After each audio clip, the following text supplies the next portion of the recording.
Okay, with regards to Sharia, I just received a phone call. Now we are receiving so many phone calls from media, TV channels, and journalists, and so on and so forth. And I received a phone call from the Jewish News. It is, I think, a magazine that is produced weekly, and it is talking about the news for the Jewish news in the UK. And they have asked me about my opinion about this issue. And I said, of course, I support the Archbishop on what he said, generally speaking. And I do, of course, this is one of my aims, to see that the Muslim personal law being recognized within the British judicial system here. So this is one of my aims. Of course, I support that. And then I mentioned to him that, and this is something very ironic, we already see parts of Sharia implemented in the UK. And I want to appeal, or I want to ask so many non-Muslims, just think. I want them to think. Why do they leave their minds when they read the word Sharia? They leave their minds somewhere else, and they just start react without even thinking of what is going on. There are already many aspects of Sharia being implemented in the UK. Many aspects. For example, halal meat. Halal meat. Is this part of Sharia or not? Is part of Sharia. Why do they accept it? Does that mean that there is parallel system working in the UK? Whether you accept it or you don't accept it, it is going on.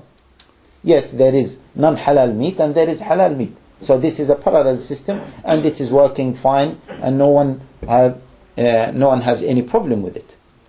So this is part of Sharia, is implemented in the UK. Leave alone that. Leave this issue of halal meat. The issue of, we have so many masajid, this is part of Sharia. In many universities and schools, they are allowed to stop at the time of prayer to go to prayer. This is what? This is Sharia again. Leave this. And this is, brothers, and maybe some Westerners, non-Muslims, they will hear this. So I want them to think about it. The government, the previous government, Tony Blair, under the supervision of Gordon Brown, they supported Sharia compliant banks to operate in the UK. And actually they wanted London, as they said, they have mentioned this in one of the conferences in 1996. Gordon Brown himself, in his speech, he said, we want London to be the gate for Islamic finance in Europe. And MCB insisted to have the word Sharia compliant financing institutions. Sharia compliant. And it is there. And in the amendment of FSA, Financial Service Authority, in 2006, there is a clear reference to Islamic mortgage and to banks that operate according to Islamic values or according to Sharia compliant systems. So there is Sharia, or there are parts of Sharia already implemented in the UK. And moreover, if this issue of Sharia compliant financial institutions have been mentioned to the mass before the government put it, maybe you will hear another row. But the government put that without consulting the mass, without putting this before the media, so no one bothered about it. Imagine if the same thing happened, that the government have changed certain acts in the personal law, no one would know about it, and after some time no one will bother to know about it. Same thing We see Islamic Bank of Britain is operating. No one bothered about it. We see in 2006 regulations of this FSA that it refers clearly to Sharia compliant banks, and no one is talking about it, no one is bothered about it. But why now, when this issue started, then this controversy started everywhere in media, TV, newspapers, etc., etc. The government could easily put that and made these amendments, and no one will know anything about it, and then people will work accordingly.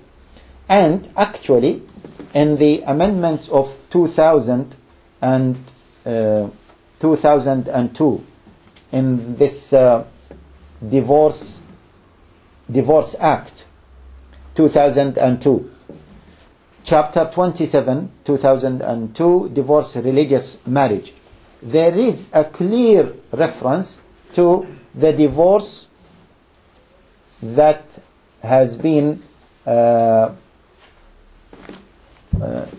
will read this okay, for you. 10A of this chapter 27, 2002, proceedings after decree Nisai, religious marriage. So there is a clear reference to religious marriage, and in that they said this section applies if a decree of a divorce has been granted but not made absolute, and the parties to the marriage concerned, A, were married in accordance with the usage of the Jews or any other prescribed religious usage. And then the act continues, and it refers to the divorce as well. So there is already something related to religion in that act, and there is something related to the Jewish personal Sharia, okay, mentioned in that act, and it is working fine. No one is saying that this is parallel system, Jews want to be treated differently, etc., etc. That can be done for Muslims as well, easily, and it will not create that big controversy. And as one of the comments said, if I see Sharia being implemented here, I will leave Britain and find somewhere else to live. Okay. So these are just some comments before speaking about the Sharia issue.